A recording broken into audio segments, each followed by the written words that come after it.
Tout savoir sur le parler en langue. Fernand Legrand. Chapitre 12. Les expériences.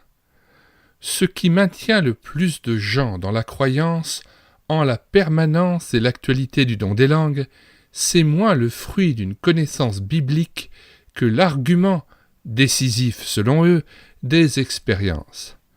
Souvenons-nous de la réponse de ce pasteur confronté à la Bible. « Je ne peux pas renier une expérience. » C'est ce que m'a répondu une femme catholique à qui je présentais la Bible. Je reviens de Lourdes, ce que j'y ai vu me suffit. De même, et au mépris des enseignements de la Bible, des amis pentecôtisants m'ont adressé une fin de non-recevoir au nom d'évidence entre guillemets qui les satisfont.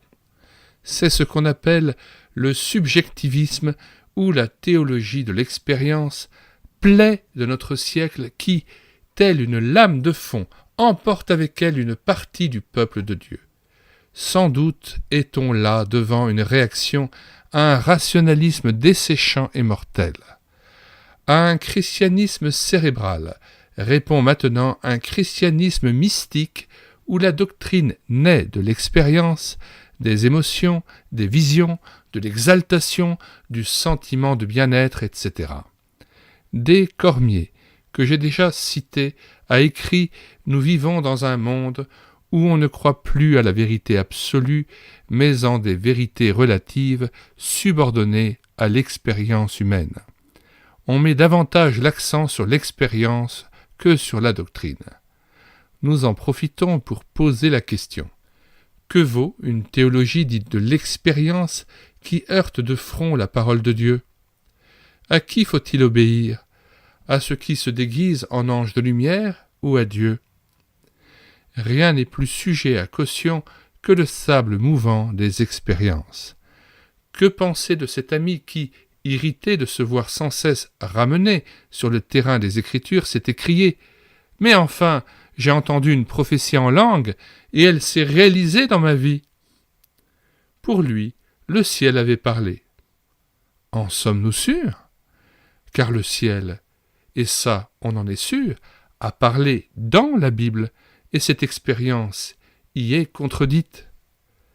Entre une expérience qui dit que, par une langue, le ciel parle aux hommes, et la Bible qui précise le contraire, il faut faire un choix.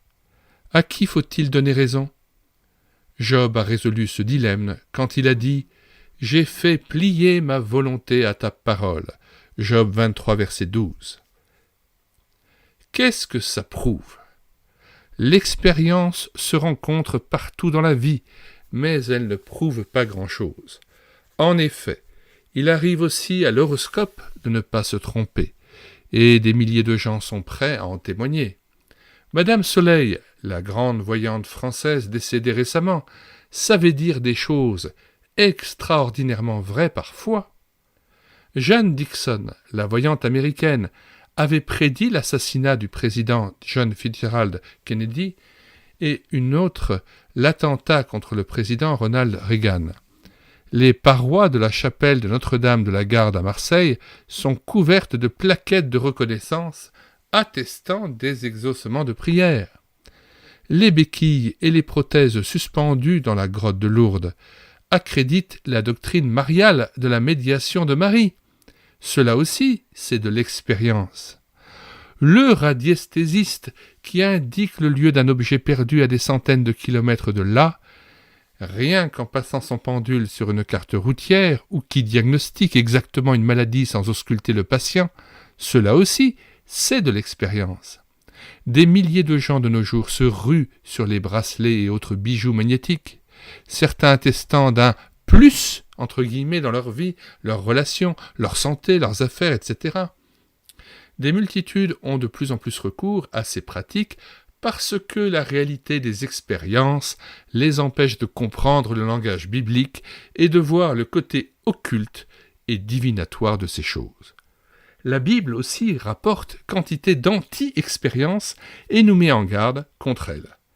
Car si c'est le Saint-Esprit qui parle là, où il y a tant soit peu de vérité, dans quelle catégorie faut-il classer celle d'Acte 16, où une jeune fille, douée d'un extraordinaire don, entre guillemets, de prophétie, se met à suivre deux hommes qu'elle n'a jamais rencontrés et, pendant 3 jours, crie à qui veut l'entendre qu'ils sont des serviteurs de Dieu et qu'ils annoncent la voie du salut.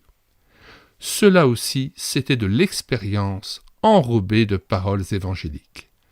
Mais c'était un démon qui parlait, et Paul lui a fait vider les lieux. Tant que cette servante pouvait dire ces vérités, elle était dans l'erreur. Ce n'est qu'une fois délivrée de ses « expériences » entre guillemets, et incapable de les reproduire, qu'elle fut dans la vérité. De l'expérience, Pharaon en avait tant qu'il en voulait. Ses magiciens changeaient l'eau en sang, faisaient proliférer les grenouilles et changeaient les bâtons en serpents. C'était du vrai, de l'authentique, mais qui se cachait derrière? Authentique aussi l'expérience de ces femmes en Jérémie 44, versets 16 à 18. Quand nous offrions de l'encens à la reine du ciel, alors nous avions du pain pour nous rassasier, nous étions heureux et nous n'éprouvions point de malheur. Et depuis que nous avons cessé d'offrir l'encens à la reine du ciel et de lui offrir des libations, nous avons manqué de tout. Quel rapport accablant pour la loi de Dieu! L'expérience donnait raison à ces femmes contre la Bible. Mais qu'est-ce qui détermine qu'une chose est selon Dieu? Le témoignage même vécu ou l'autorité souveraine des Écritures? Démystification. Il est temps de démystifier certaines expériences qui ne sont autre chose que des dérapages de l'Écriture. Tels, par exemple, ce jeune chrétien dont les parents disent que, lorsqu'il descendait de sa chambre après être resté devant Dieu en langue, il était un peu comme Moïse qui redescendait de la montagne transfiguré par la présence de Dieu. Alléchant témoignage, mais qui ne cadre pas avec l'Écriture qui est mise à mal plusieurs fois. 1. Il n'avait édifié que lui-même, contrairement au but de tout don. 2. Son expérience signe n'avait pas fait signe à ce peuple entre guillemets. 3. La pratique privée des langues est inconnue dans le Nouveau Testament. 4. Cela a été perçu par des parents croyants comme signe de la spiritualité de leur fils, alors que le vrai signe était destiné aux non-croyants. 5. Il s'était exprimé en langue inexistante. 6. Il n'avait tenu aucun compte de l'enseignement divin sur la cessation du don. Cela fait déjà beaucoup de coups de pied donnés dans la Bible. Mais le résultat, dira-t-on, ne sait-on pas que les religions orientales à caractère mystique en donnent autant et souvent plus? N'est-il pas écrit en Ézéchiel 8, verset 14, que des femmes, à la porte du temple de Jérusalem, étaient plongées dans une dévotion qui leur arrachait des larmes? Nul doute qu'elles en ressentaient un bienfait et un allègement intérieur, mais c'était une idole abominable appelée Tammuz qui les faisait accéder à cette extase. Le père Chiniki ne témoigne-t-il pas que dans sa vie de prêtre, les moments les plus sublimes, il les a vécus agenouillés en adoration devant l'hostie? Il en était transporté et comme transfiguré. Après sa conversion à Jésus-Christ, cette sublimation issue de l'abominable doctrine de la transsubstantiation lui est apparue comme une idolâtrie.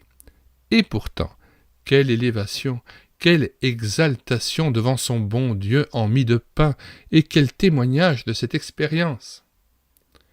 Jeunes convertis, un ami et moi, lors d'un camp biblique en Alsace, nous nous sommes mis, le temps d'un après-midi en marge de la discipline du camp, dans le désir sincère d'évangéliser le bourg voisin. Au nom de Jésus-Christ, nous avons vécu une escapade anodine et glorieuse. Nous croyons avoir fait des exploits. Sur le chemin du retour, nous étions rayonnants et légers dans notre démarche, comme portés par des anges. Du haut de notre euphorie, nous jugions le directeur du camp, pourtant homme de Dieu et d'expérience, comme ne comprenant rien à rien. Notre béatitude était notre justification. Nous étions si sûrs de nous.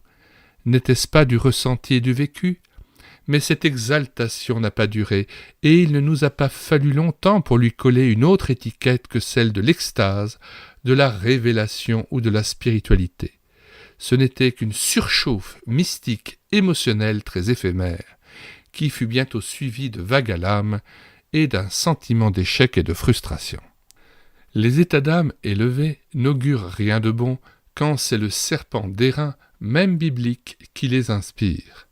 Depuis quand l'intensité émotive, même religieuse, est-elle synonyme de vérité et de spiritualité ? Il sera toujours vrai que Dieu préfère l'obéissance au sacrifice.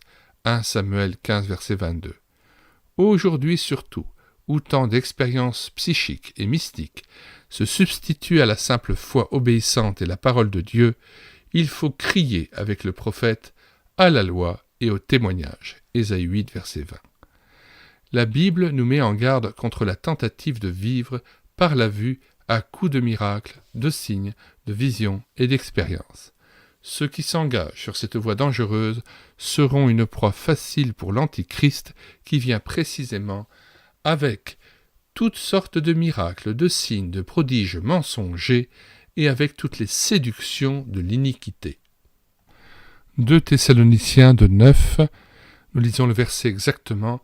« L'apparition de cet impie se fera par la puissance de Satan avec toutes sortes de miracles, de signes et de prodiges mensongers, verset 10, et avec toutes les séductions de l'iniquité pour ceux qui périssent, parce qu'ils n'ont pas reçu l'amour de la vérité pour être sauvés. » Retour au texte. Son esprit satanique est à l'œuvre aujourd'hui, et son chemin est bien préparé dans le cœur de ceux qui, tout en se réclamant du Christ, se placent sur son terrain de prédilection. Diagnostic et remède. Et dans l'immédiat, que de perturbations spirituelles. Plusieurs m'ont dit leur désarroi. L'exercice de ce don, entre guillemets, n'était qu'une façade qui masquait la réalité d'une faillite spirituelle et morale quasi totale. Leur glossolalie était une sorte de compensation à une vie d'échec. Ils restaient superficiels, tout en ayant l'air de démontrer le contraire. Mais ils en avaient besoin pour se faire signe à eux-mêmes et ainsi se revaloriser à leurs propres yeux et aux yeux des autres. Ceux qui s'adonnaient le plus fréquemment à cette pratique étaient atteints d'une affligeante instabilité dont ils souffraient en secret, sans oser le dire et sans en deviner la cause. Ils devaient toujours doubler la mise pour ne pas perdre la face devant les autres, et pour se sécuriser vis-à-vis d'eux-mêmes.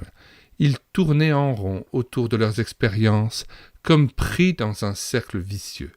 Le sable mouvant des expériences mystiques, pour ne les appeler que de ce nom, les conduisait à une vie de haut et de bas, et à des sautes d'humeur imprévisibles, tantôt dans la joie, tantôt dans l'accablement.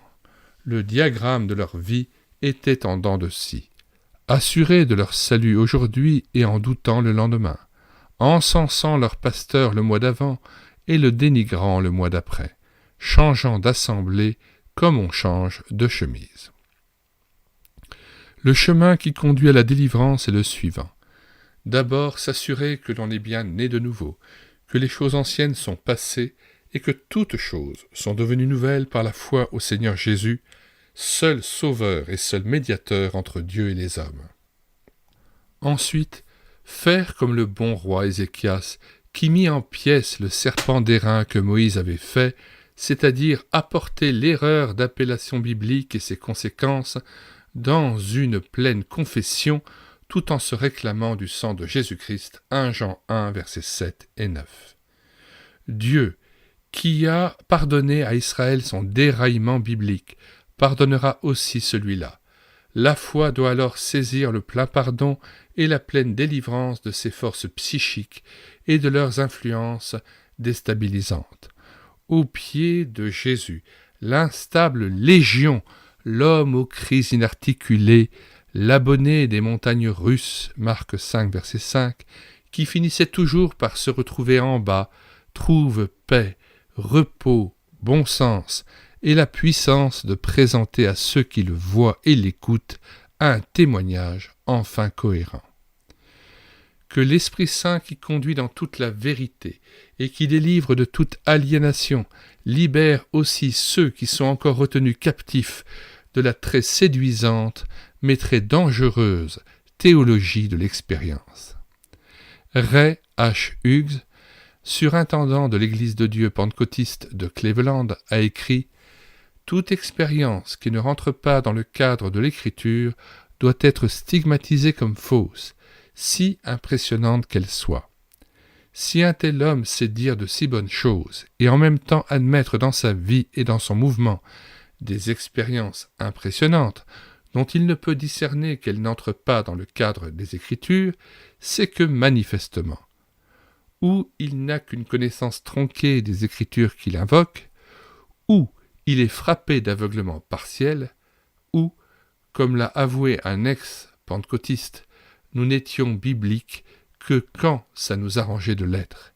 Quand une vérité dérangeante nous était signalée, l'invariable attitude était de faire comme si elle n'existait pas. Fin du chapitre 12. Les expériences.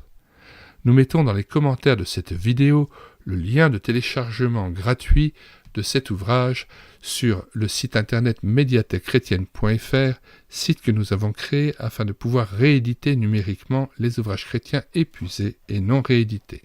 Nous vous disons au revoir et à bientôt.